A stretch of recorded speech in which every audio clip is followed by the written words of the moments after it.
तो आप सभी को मकर संक्रांति की हार्दिक शुभकामनाएं। और ये है पीठा, जो बंगाली कल्चर में मम्मियाँ भगवान को पीठा अर्पित करती है सुबह सुबह। अब आप लोग कहोगे कि पीठा क्या है, जो मैं बताऊंगी ब्लॉग के एंड में। उसके पश्चात मैं और टुकी चले जाते हैं खेत में।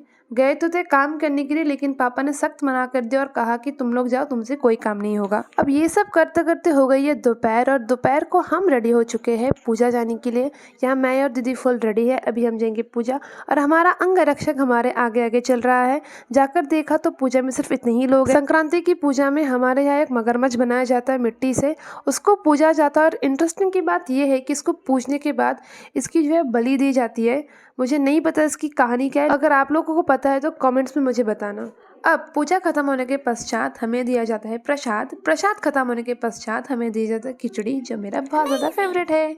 अब घर आकर मेरी बहन बना रही थी पनीर, होममेड पनीर, जो कि बहुत ज़्यादा सॉलिड बना था। अब उसको काट रही थी और बीच बीच में अपने मेहनत के फल को खा भी रही थी। अब ये सब करते करते हो गई है शाम, और शाम को जो है सबसे इम्पॉर्टेंट काम है वो है पीठा बनाना, वो करेंगे। तो पीठा बनाने के लिए हमें सबसे पहले चाहिए चावल, और सिर्फ चावल ही चाहिए, जिसको पीस कर एक गाढ़ा सा पेस्ट तैयार कर लेना है। वैसे तो पीठा कई तरह के होते हैं, लेकिन आज हम सबसे इजी वाला पीठा बनाने वाले हैं, जो है साँच पीठा।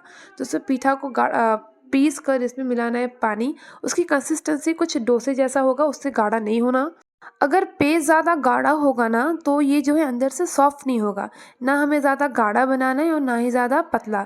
तो ये है वो साँच, इस साँच में डालना है, इसलिए इसको साँच पीठा कहते हैं। इसको बनाना है हाई फ्लेम में, और इसको कुछ ऐसा दिखेगा। इसको उठाना ही में बहुत ज़्यादा मज़ा आता है, मुझे तो बहुत ज़्यादा मज़ा आता है। कभी आप भी ट्राई करना, आपको भी मज़ा आएगा।